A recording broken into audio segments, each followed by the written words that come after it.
اعوذ باللہ من الشیطان الرجیم بسم اللہ الرحمن الرحیم باب اسم من رفع رأسه قبل الامام عن محمد بن زیاد سمعت ابا ہریرۃ عن النبی صلی اللہ علیہ وآلہ وسلم قال ما يخشى احدكم او لا يخشى احدكم اذا رفع رأسه قبل الامام ان يجعل الله رأسه رأس حمار او یجعل اللہ صورتہ صورت حمار۔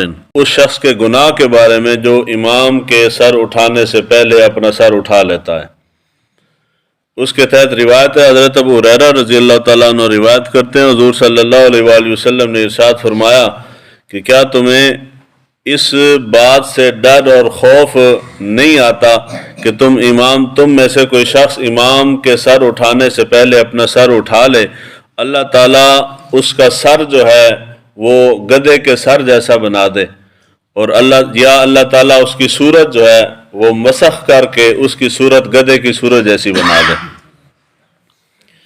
کل کی حدیث مبارکہ جو تھی اس کے اندر ایک بہت خاص چیز مس ہو گئی ہے۔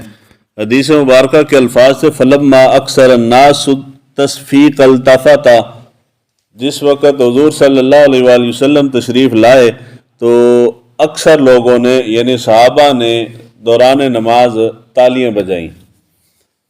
یہ تالی بجانے کے متعلق ہمارے ہاں بہت ساری چیزیں پائی جاتی ہیں کہ جی تالی اگر بجائیں تو 40 نیکیاں ضائع ہو جاتی ہیں، یا تالی بجانے کے فلاں گناہ ہیں، اس طرح کی بہت ساری چیزیں پائی جاتی ہیں۔ حضور صلی اللہ علیہ وآلہ وسلم نے اس روایت میں صحابہ نے دوران نماز تالی بجائی ہے، اور حضور نے تالی بجانے سے منع نہیں کیا، اس کے متعلق کوئی بات نہیں کی، بلکہ حضور نے فرمایا کہ یہ کام جو ہے یہ عورتوں کا کام ہے۔ یعنی دوران نماز حضور صلی اللہ علیہ وآلہ وسلم کی مسجد مبارک کے اندر نماز کی کیفیت اور حیت اور شکل، جماعت کی شکل اس طرح نہیں تھی جو ہماری ہے۔ اس وقت جماعت کی شکل یہ تھی کہ مردوں کے پیچھے عورتیں بھی نماز پڑھتی تھیں، یعنی حضور صلی اللہ علیہ وآلہ وسلم کی مسجد کے اندر عورتوں کے لیے بھی اہتمام ہوتا تھا۔ اب ہماری مساجد کے اندر سوائے بزرگوں کے بچوں کو بھی نہیں گھسنے دیتے، نکلو جی شور شرابہ نہیں کرنا جی۔ یعنی شریعت کا طریقہ، ضابطہ اور قاعدہ یہ ہے کہ جب آپ نماز پڑھ رہے ہیں تو شریعت 3 سٹیپ آپ کو سکھاتی ہے کہ آپ نے نماز پڑھنی ہے تو مرد بھی ہیں بیچ میں، بالغ مرد، اس میں بچے بھی ہیں، اس میں عورتیں بھی ہیں، تو آپ نے جماعت کروانی ہے تو جماعت کے اندر صفیں کیسے بنائیں گے، یہ شریعت کا قاعدہ ہے۔ اگر تو عورتوں کا مرد کے پیچھے نماز پڑھنا جماعت کے ساتھ جائز نہیں تو شریعت یہ ضابطہ بیان نہ کرے۔ گل سمجھ آ رہی جی؟ جب شریعت طریقہ سکھا رہی ہے اس کا مطلب یہ ہے کہ طریقہ ہے ہی یہ۔ حضور صلی اللہ علیہ وآلہ وسلم کے زمانہ مبارک میں عورتیں بھی اسی طرح مساجد میں آتی تھی نماز پڑھنے جس طرح مرد آتے ہیں۔ پھر مردوں کے دماغوں کے اندر گھسا دیا گیا کہ جو عورتوں کے آنے سے فتنہ بپا ہوتا ہے، جس عورت کو آپ نے مسجد میں نہیں آنے دیا وہ عورت درباروں پہ اور بازاروں میں نکل گئی ہے۔ ہن سوال یہ ہے کہ درباراں دے بازاراں دے بازار میں جاؤ کل عورت پھر رہی، مرد خال نظر آتا ہے، وہاں فتنہ بپا نہیں ہوا، مسجد کے اندر فتنہ بپا ہو رہا ہے۔ یعنی مسجد کا حقیقی تصور جو ہے، اصل تصور، اصل طریقہ، حضور کا طریقہ وہ یہی ہے کہ مساجد کے اندر مسجد چاہے بڑی ہو یا چھوٹی ہو اس میں عورت کے لیے جگہ ہونی چاہیے۔ صحیح ہے جی؟ یہاں تو صلاۃ و تسبیح پہ شور ہو جاتا جی عورت مسیطیں کیوں بڑھی، کیوں عورت کوئی جو ہے نا وہ باہر کا جانور ہے کہ جو مسجد کے اندر نہیں آ سکتا۔ حضور صلی اللہ علیہ وآلہ وسلم کے زمانہ شریعت کا طریقہ یہ ہے کہ اگر ایک جگہ پہ جماعت کے لیے مرد جمع ہیں بالغ، بچے جمع ہیں اور عورتیں جمع ہیں، آپ نے صف بنانی ہے تو صف بنانے کا طریقہ کیا ہوگا؟ امام کے پیچھے مردوں کی صف بنے گی، بالغ مردوں کی، اس کے پیچھے صف بنے گی بچوں کی جو نابالغ ہیں، اس سے بالکل اینڈ پہ صف بنے گی عورتوں کی۔ یہ جماعت کی شکل ہے، چاہے مسجد کے اندر ہو چاہے مسجد سے باہر گھر کے اندر ہو، لیکن مسجد کے اندر اگر آپ نے کروانی ہے تو اس کا بہترین، پہلے وقتوں میں ایسا انتظام نہیں تھا، بہترین انتظام ہے، چھتوں کے اوپر لوگ دوسری منزل بنا کے وہاں عورتوں کا انتظام کر لیتے ہیں، یہ سب سے بہترین صورت ہے۔ تو اس وقت کیا ہوتا تھا کہ مردوں کے پیچھے، مردوں کی جماعت کے پیچھے آخری صف جو ہے وہ عورتوں کی ہوتی تھی. اگر نماز کے اندر لقمہ دینا پڑ جائے اور لقمہ عورتوں کی صف سے آئے گا، عورتیں بولیں گی تو پھر مسئلہ بنے گا. اس لیے حکم یہ دیا کہ یہ تالی بجانا دوران نماز یہ صرف عورتوں کے لیے ہے، کہ عورت پیچھے کھڑی ہوگی تو عورت کی آواز مرد کی طرف نہ جائے. اگر امام غلطی کر دے، امام کو متوجہ کرنا ہو تو ہاتھ یوں عورت باندھ کے کھڑی ہے تو وہ ایسے تالی نہیں بجائے گی، ایسے الٹے ہاتھ پہ ایسے تالی بجائے گی، یعنی اس کو اجازت ہے. مرد اس طرح نہ کرے، مرد سبحان اللہ کہیں، اس کو سبحان اللہ کہیں کہ امام کو متوجہ کر لیں.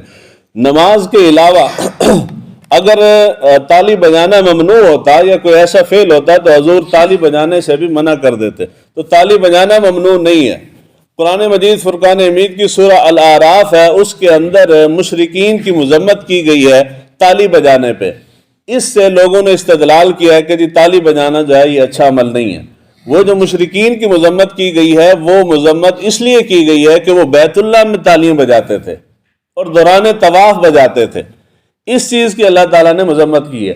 اب کوئی بندہ مسجد کے اندر بیٹھ کے بجائے گا تو ظاہری بات ہے یہ چیز درست نہیں ہے، گناہ کبیرہ نہیں ہے مگر پسندیدہ عمل نہیں ہے. اگر کوئی باہر جا کے تالی بجاتا ہے تو اس کے اندر کوئی گناہ نہیں ہے. یعنی تالی اگر کوئی بجاتا ہے تو بجا سکتا ہے، گناہ نہیں ہے، لیکن پسندیدہ بزرگان دین نیک لوگوں کو پسند نہیں ہے، بس اتنی سی بات ہے، شرعاً ممنوع نہیں ہے. اب ہے یہ دوسری حدیث مبارکہ، یہ جو میں نے ابھی پڑھی ہے، نماز کے اندر امام کی اقتداء کرنا، امام کے پیچھے چلنا یہ لازم ہے. اگر آپ امام کی اقتداء نہیں کرتے تو نماز جو ہے وہ ضائع ہو جاتی ہے. اب یہ کتنی ضروری چیز ہے کہ حضور صلی اللہ علیہ وآلہ وسلم نے اس بات پہ شکل کا مسخ ہونا بیان کیا ہے کہ اگر اللہ تعالیٰ تمہیں اس بات پہ عذاب دے تو اتنا بڑا عذاب آئے گا کہ اللہ تعالیٰ تمہاری صورتیں مسخ کر دے. یعنی انسان کو گدھے کی شکل بنا دے. یہ تھوڑا سا عذاب نہیں ہے، یہ سابقہ قوموں کے اوپر عذاب آتا رہا ہے. اس حدیث مبارکہ کے تحت بعض فقہا نے عمدۃ القاری وغیرہ کے اندر انہوں نے لکھا ہے کہ جی صورتوں کا مسخ ہونا یہ حضور صلی اللہ علیہ وآلہ وسلم کی امت کے اندر نہیں ہے. یعنی حضور کی امت کا یہ خاصہ ہے کہ حضور کی امت میں شکلیں مسخ نہیں ہوں گی. حالانکہ یہ بات درست نہیں ہے. بہت ساری احادیث مبارکہ آثار قیامت کے باب میں حضور صلی اللہ علیہ وآلہ وسلم نے گناہ بیان کیے ہیں کہ جب میری امت کے اندر فلاں فلاں گناہ ہوگا تو اللہ تعالیٰ شکلوں کو مسخ کر دے گا، یعنی صورتیں بدل جائیں گی، جس طرح کہ بنی اسرائیل کے اندر بدلتی تھی. کسی کو بندر کی شکل بنا دیا ہے، کسی کو گدھے کی شکل، کتے کی شکل بنا دیا ہے، اس طرح اور چیزوں کی شکلیں بنائی گئی، لوگوں کی شکلیں مسخ ہو گئیں. حدیث مبارکہ ہے ترمذی شریف کی، حضور صلی اللہ علیہ وآلہ وسلم نے ارشاد فرمایا میری امت کے اندر جب 15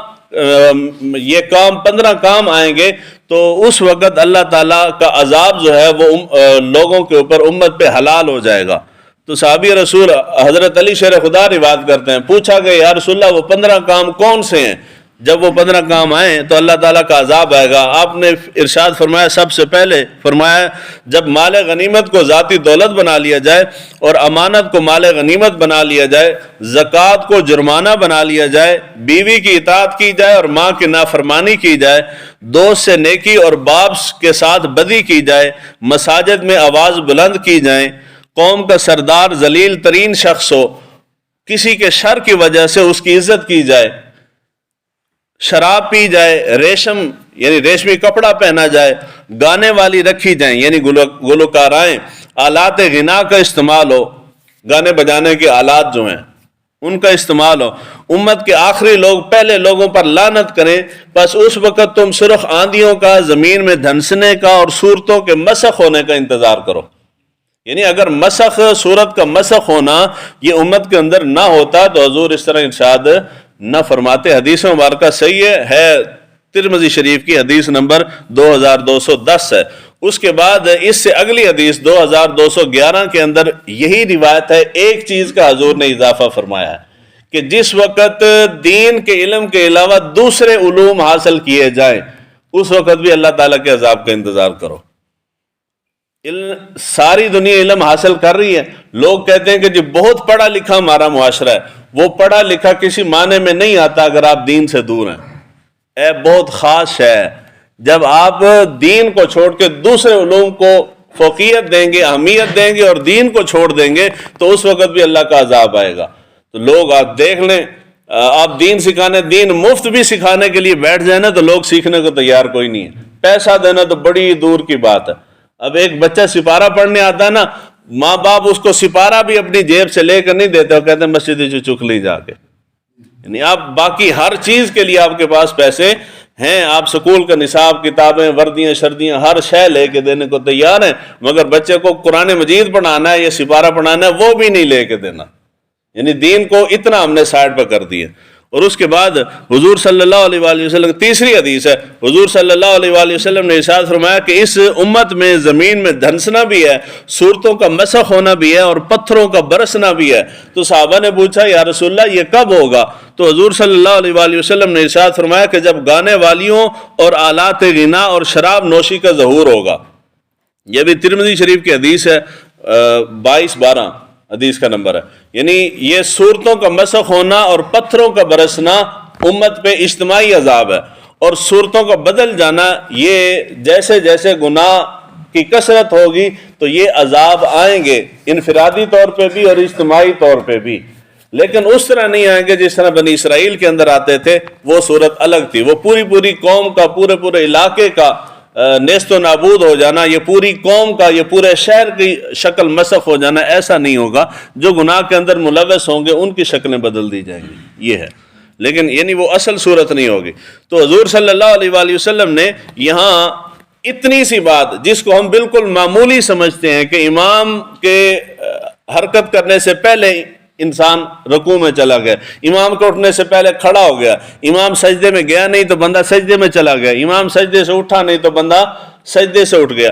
اس کے دو معنی محدثین نے لیے ہیں، ایک ظاہری معنی، ایک مجازی معنی. مجازی معنی یہ ہے کہ محدثین نے لکھا ہے کہ جو امام کی مخالفت کرتا ہے اللہ تعالیٰ اس کو گدھے کی شکل یا گدھے کی صورت بنانے سے مراد یہ ہے کہ اللہ تعالیٰ اس کی سوچنے سمجھنے اور عقل کی صلاحیت واپس لے لیتا ہے.